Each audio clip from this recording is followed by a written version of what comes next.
That's it. Go.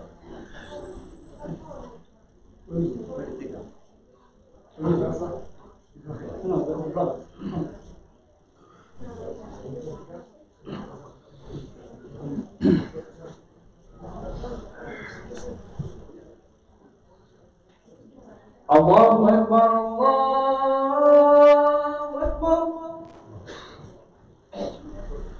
الله أكبر الله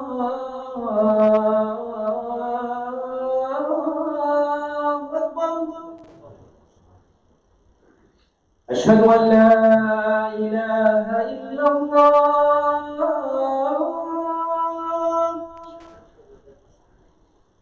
أشهد أن لا إله إلا الله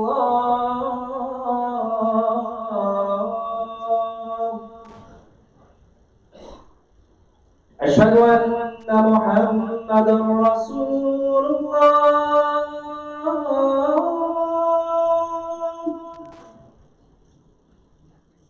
أشهد أن محمدا رسول الله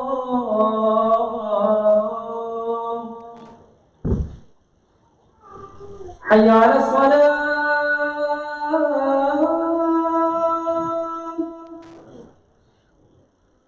حي على الصلاة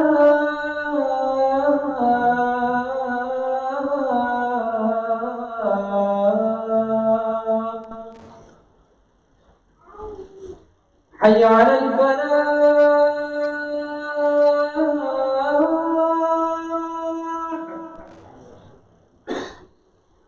حي على الفلاح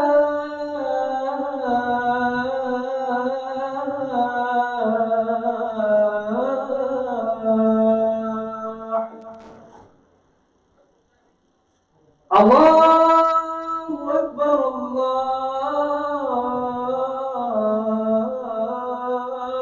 الله أكبر لا إله إلا الله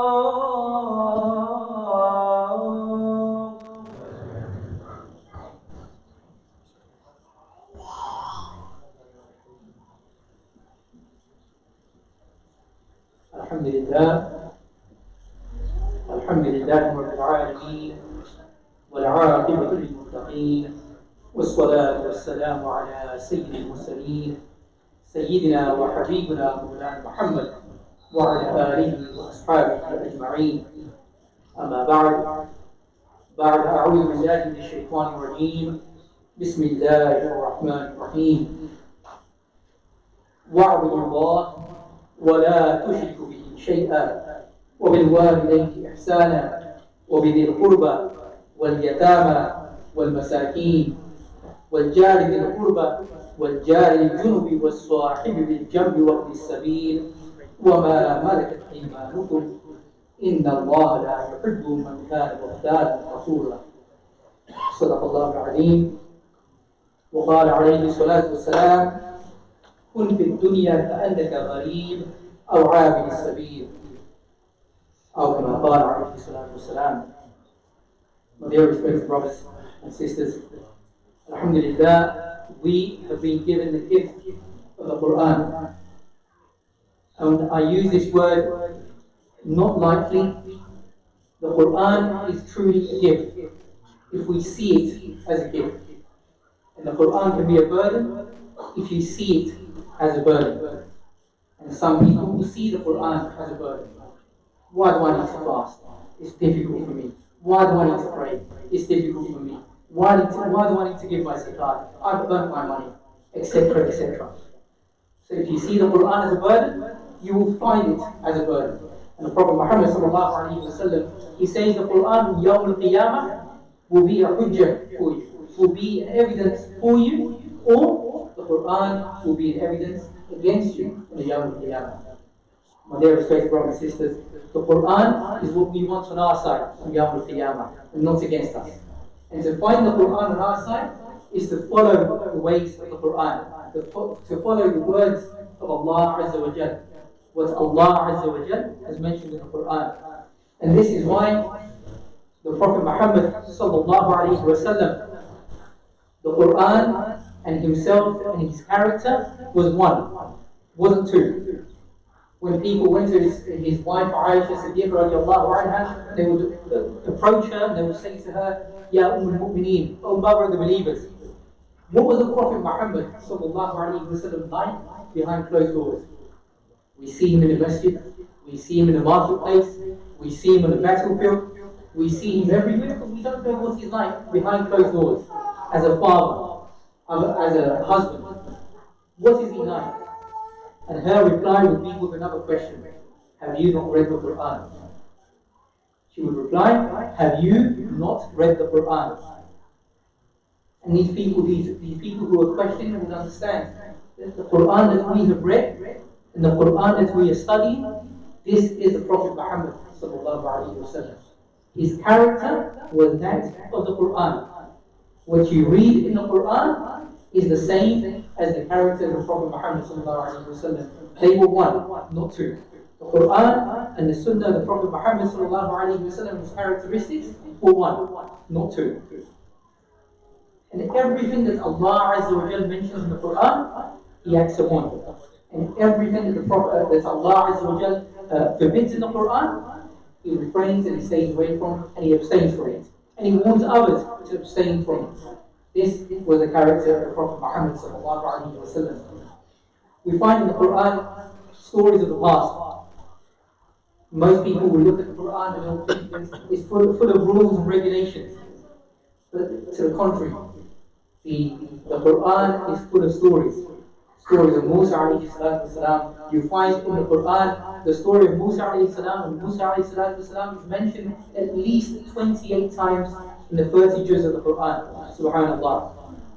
And the stories of Musa alayhi salatu wasalam, because by Allah he had a very hard time with the Banu Israel. They gave him a very hard time. The questions upon questions upon questions. And they gave him a very hard time. But Allah Azza wa Jal gave him the prophecy to lead the people towards Islam. And every single prophet that we find mentioned in the Quran, they only had one job. And their job was to bring people towards the oneness of Islam and the oneness of Allah. This was it. To bring them towards Allah and the oneness of Allah. Not to worship anything else or anyone else, or to have false hope in anything else besides Allah. And Allah Azza wa Jalla, He says in the Quran, وَاعْبُدُ اللَّهِ وَلَا تُشْرِكُ بِهِ شَيْئًا. He says, worship Allah. He says, worship Allah. وَاعْبُدُ اللَّهِ وَلَا تُشْرِكُ بِهِ شَيْئًا. And do not associate anything or anyone with Allah. This is it. This is our tawheed. People talk about tawheed. This is it. To believe in the oneness of Allah and not to associate anything or anyone. Some of us may be thinking, well, we all believe in Allah. What does it mean not to associate Allah? We sometimes have false hope in other things. And this is very, very important we understand this. We will say we worship Allah when we accept Allah as one. And Allah, He goes and says, وَلَا تُشْرِكُوا بِهِ شَيْئًا, and do not associate anything or anyone. You will find in certain parts of the world, especially in parts of Africa and Asia, in the subcontinent, for example, where I am from, there are people who are Muslims, alhamdulillah, that worship the oneness of Allah, they believe in the oneness of Allah, but you will see that they have false hope in other things. For example, some people may have seen a talisman or a taweez.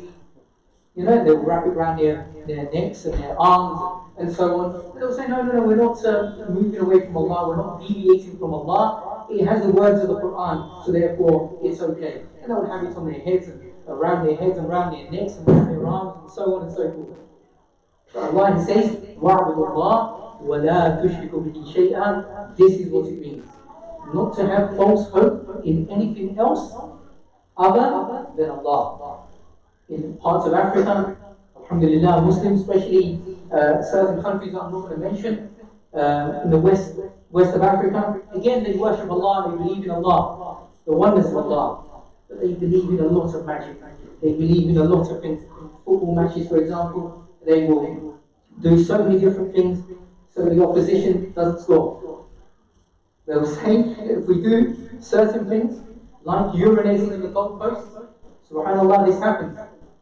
If we urinate on the goalpost and we use a certain whatever it is, then they won't be able to score.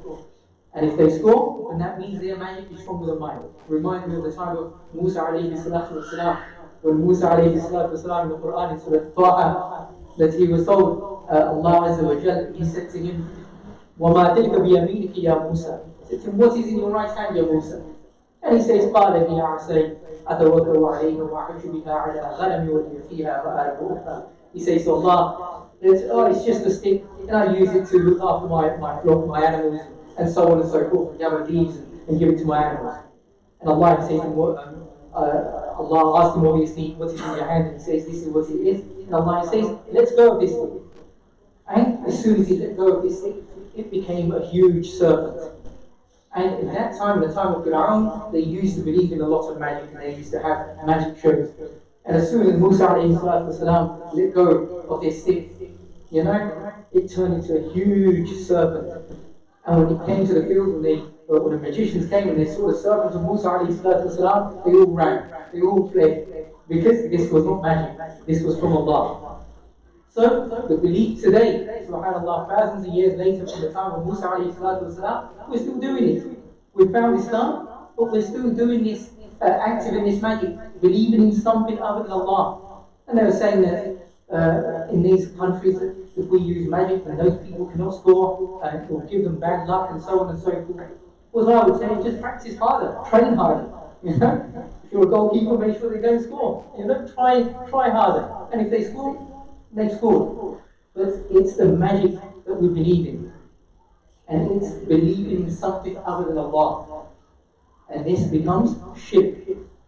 And when you get yourself involved in shirk, Allah Azza wa Jalla says in the Quran that He will forgive whomsoever He wishes.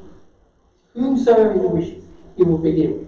Except for those people who have done shirk against Him, who have associated something or someone against Allah. So my dear respected brothers, we've got to remember all of these things. Sometimes we're sick.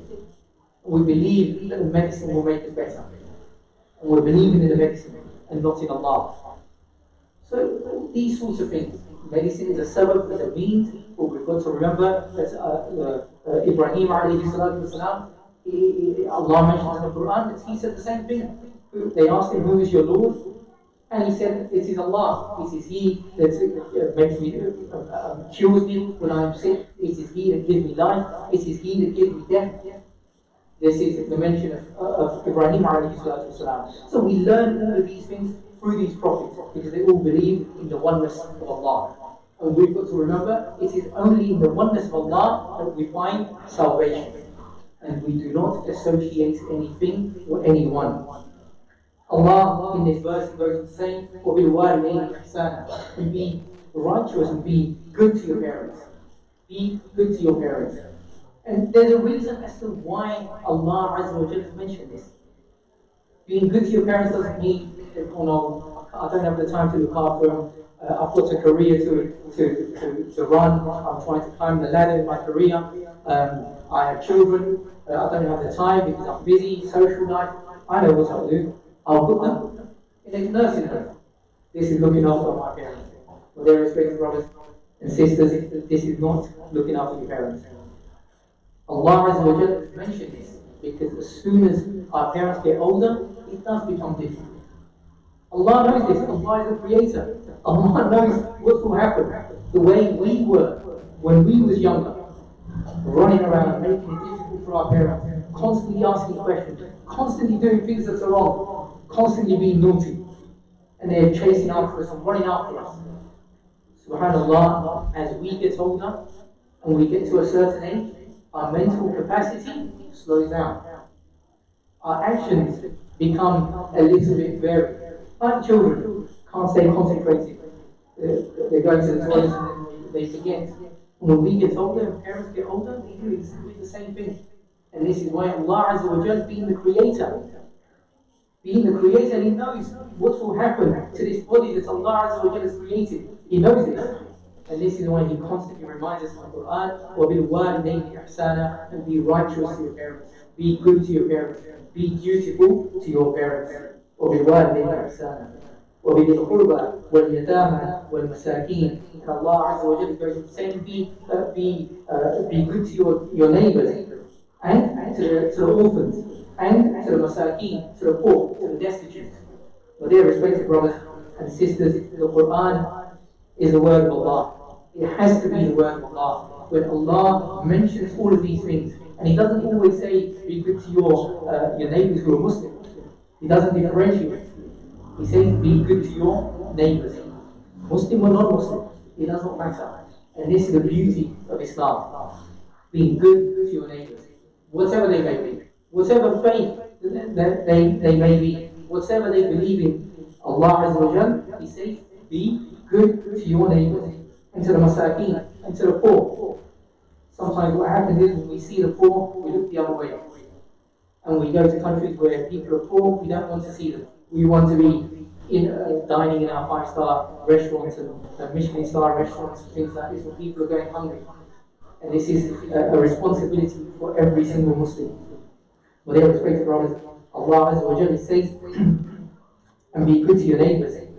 Even if they are kin, or if they're not, if they're your relatives, great. If they're not, it doesn't matter. Allah, He goes on to saying, and to the traveller, someone who is travelling, a musafir, and you find in your locality, be good to him or her, be nice to them, look after them.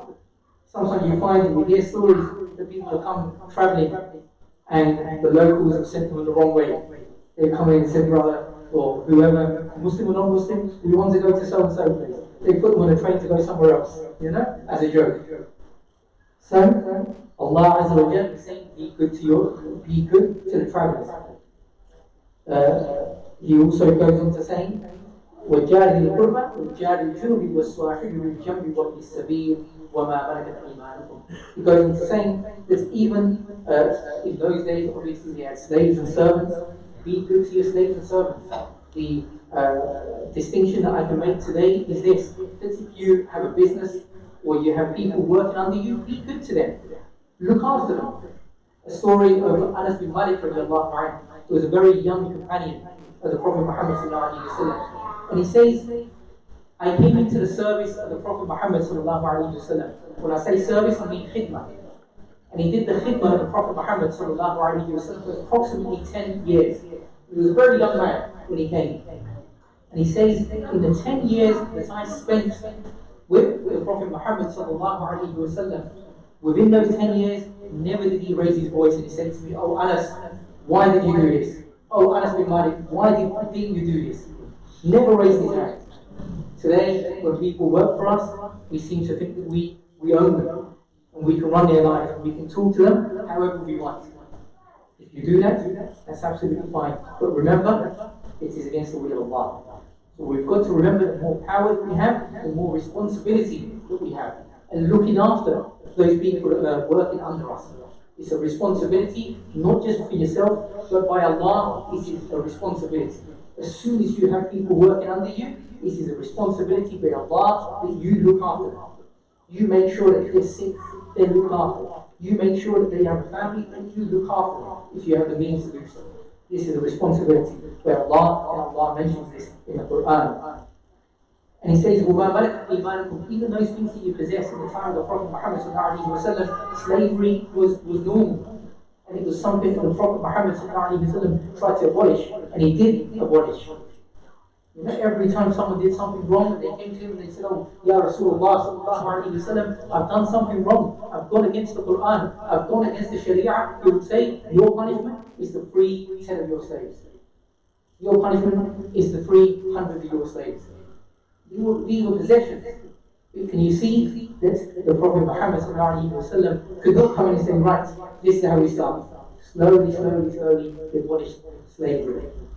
So, if it's something you possess in that time, Allah Azza wa Jalla is saying, look after them, be good to them. Look after them, and it is your responsibility. Allah Azza wa Jalla goes on saying, إِنَّ اللَّهَ لَا يُحِبُّ مَنْ كَانَ مُخْتَالًا فَخُورًا.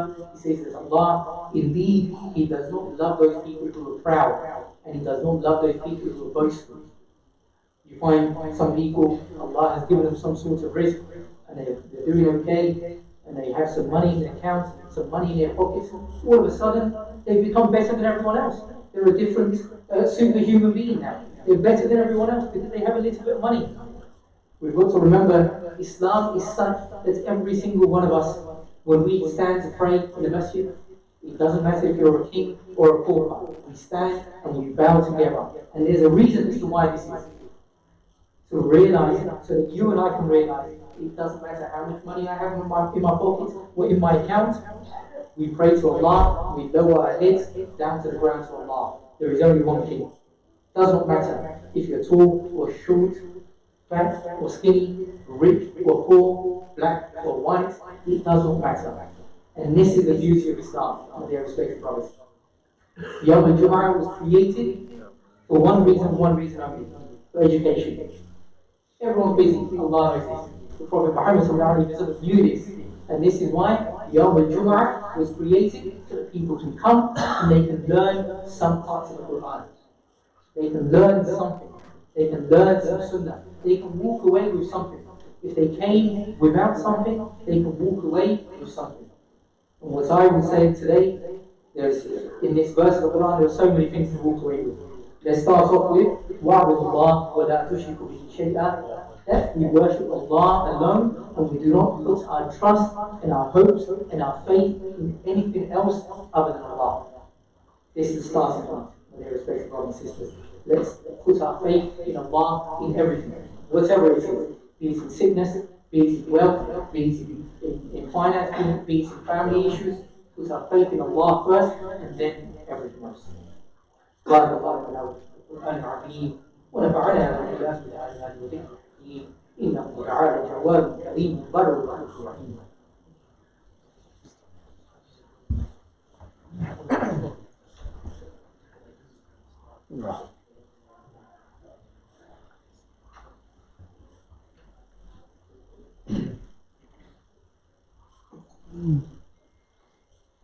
الحمد لله نحمده ونستعينه ونستغفره ونعوذ بالله من شرور انفسنا ومن سيئات اعمالنا من يهده الله فلا مضل له ومن يضلل فلا هادي له اشهد ان لا اله الا الله وحده لا شريك له ونشهد ان محمدا عبده ورسوله. اعوذ بالله من الشيطان الرجيم. بسم الله الرحمن الرحيم. ان الله وملائكته يصلون على النبي يا ايها الذين آمنوا صلوا عليه وسلموا تسليما. اللهم صل على سيدنا محمد وعلى آل سيدنا محمد كما صليت على إبراهيم وعلى آل إبراهيم إنك حميد مجيد. اللهم بارك على سيدنا محمد وعلى آل سيدنا محمد كما باركت على إبراهيم وعلى آل إبراهيم إنك حميد مجيد. ربنا آتنا في الدنيا حسنة وفي الآخرة حسنة وقنا عذاب النار. ربنا ظلمنا انفسنا وان لم تغفر لنا وترحمنا لنكونن من الخاسرين.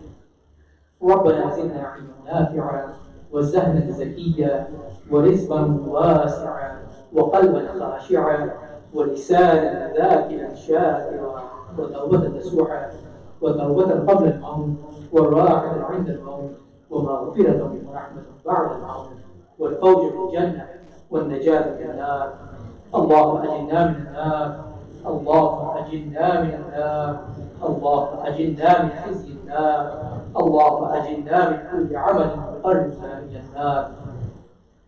اللهم ارحم أمة سيدنا مولانا محمد صلى الله عليه وسلم. اللهم أكرم أمة سيدنا مولانا محمد صلى الله عليه وسلم. اللهم احفظ أمة سيدنا مولانا محمد صلى الله عليه وسلم. اللهم أعز الإسلام والمسلمين وأذل الشرك والمشركين ودمر أعداء الدين.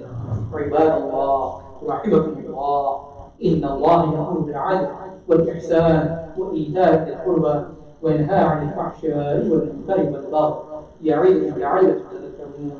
فاذكروني أذكركم واشكروا لي ولا تكفرون. أقم الصلاة.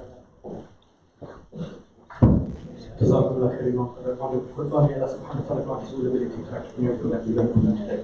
Brothers and sisters, a couple of announcements I want to make while you're preparing your lines, making sure that the lines are straight, ensuring one shoulder should be touching, guiding the safe out and one person on silent. Close together with customers and concentrate when you're coming in.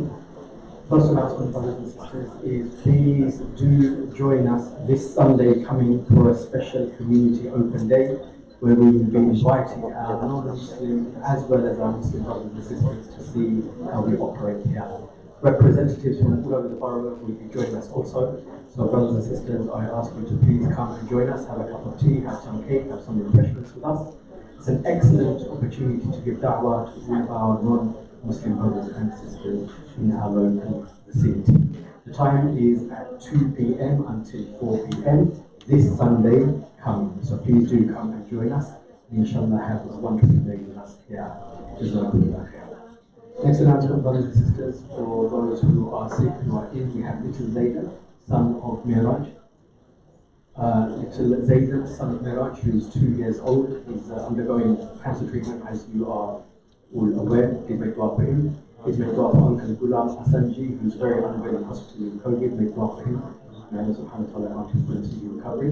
We also make dua for our sister Tahir, who has been very unwell, but she's getting better slowly as well. Please make dua for my son also. My name is son Yunus. He's very, very unwell, but slowly but surely recovering, alhamdulillah now. And please make dua for Yasinia Abdullah, only 4 years of age. She's having a spinal tap operation in hospital. We make dua for her. May Allah subhanahu wa ta'ala make the operation a success and grant her full and speedy recovery. Lastly, we have our uncle Saeed Abdul Rahman, whose janaza will be taking place on the 9th of May at 11 a.m. in Crane Park Cemetery. We make dua for him. May Allah subhanahu wa ta'ala grant him Jummah from the dust and save him from all of the hardships of his life. Brothers and sisters, please do remember this main event, which is taking place on Sunday. And if anyone would like to volunteer and help us in preparing for this event, please do come forward, come and see us, inshallah, and we will guide the way. Please, we need volunteers to help out, so please do come and volunteer for this Sunday, coming 2 p.m.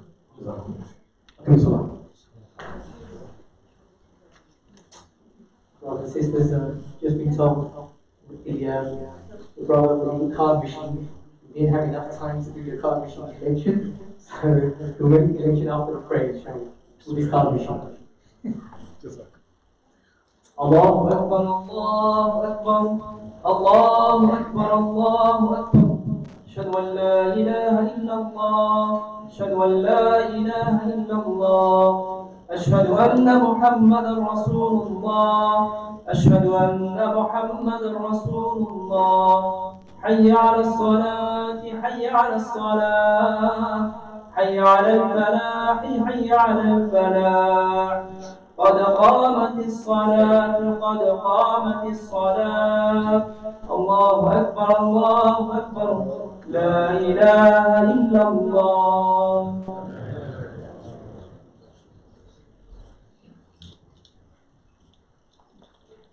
استووا واعتدلوا استووا.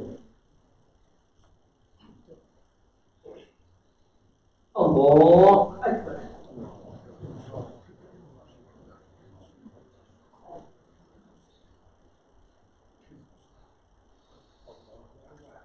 الحمد لله رب العالمين الرحمن الرحيم مالك يوم الدين إياك نعبد وإياك نستعين اهدنا الصراط المستقيم صراط الذين أنعمت عليهم غير المغضوب عليهم ولا الضالين.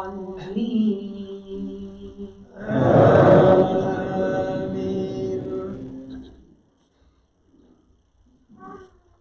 سبح اسم ربك الأعلى الذي خلق فسوى والذي قدر فهدى والذي أخرج المرعى فجعله غثاء أحوى سنقرئك فلا تنسى إلا ما شاء الله إنه يعلم الجهر وما يخفى ونيسرك لليسرى فذكر إن نفعت الذكرى سيذكر من يخشى ويتجنبها الأشقى الذي يصلى النار الكبرى ثم لا يموت فيها ولا يحيا. قد أفلح من تزكى وذكر اسم ربه فصلى بل تؤثرون الحياة الدنيا والآخرة خير وأبقى إن هذا لفي الصحف الأولى صحف إبراهيم وموسى. الله أكبر.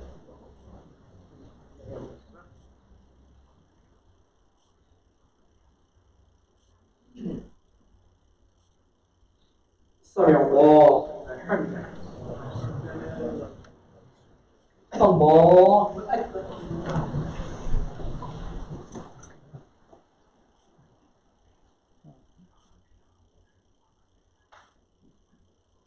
الله أكبر.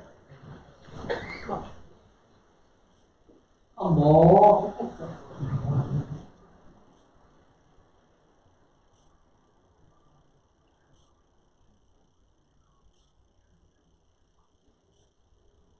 الله أكبر.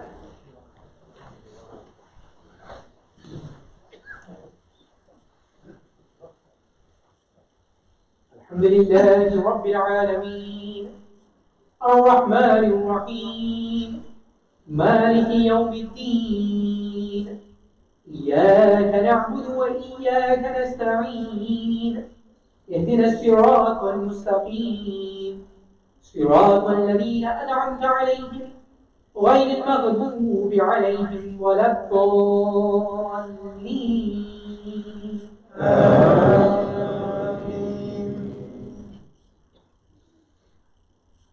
والتين والزيتون وطور سينين وهذا البلد الأمين لقد خلقنا الإنسان في أحسن تقويم ثم رددناه أسفل سافلين إلا الذين آمنوا وعملوا الصالحات فلهم أجر غير ممنون. فما يكذبك بعد بالدين أليس الله بأحكم الحاكمين. الله أكبر.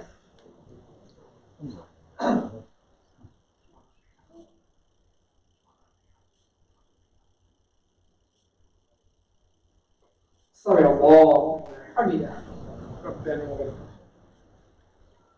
الله أكبر.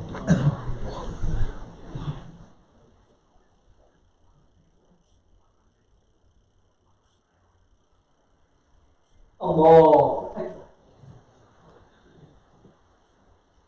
الله أكبر.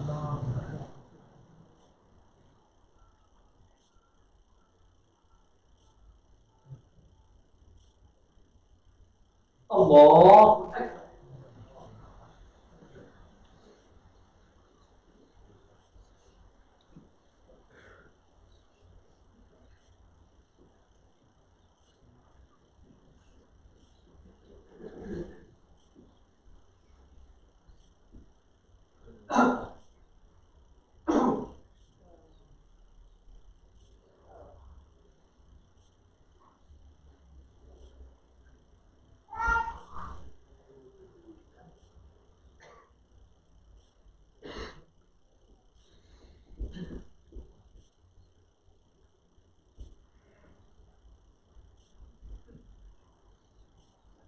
السلام عليكم ورحمة الله. السلام عليكم ورحمة الله.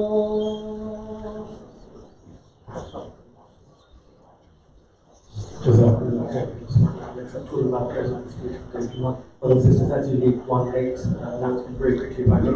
We have with us our organisation, Friends of the Earth, and they are here with us today with Harringay United Brothers and sisters, as you know, Britain has the worst insulated homes in Europe. So we pay more gas, pay higher bills, and cause more climate pollution, and we get more damage and mold. We're pushing the government to give people more help to start a big home insulation scheme to replace gas boilers with electric heat pumps that are more efficient and more polluting. Concerning this, we got with us our brothers and sisters in Britain who are giving out advice concerning heating and keeping our homes warm. So brothers and sisters, please do speak to them about this subject, inshallah.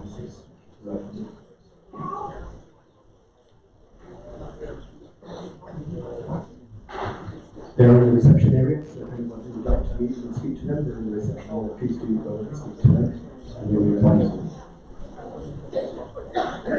Also, brothers and sisters, I really please remember we need volunteers, helpers, and sisters for Sunday coming. So please, if you can help or assist in any way, please do come and see us, inshallah. For Sunday, this Sunday coming, 2 p.m. inshallah.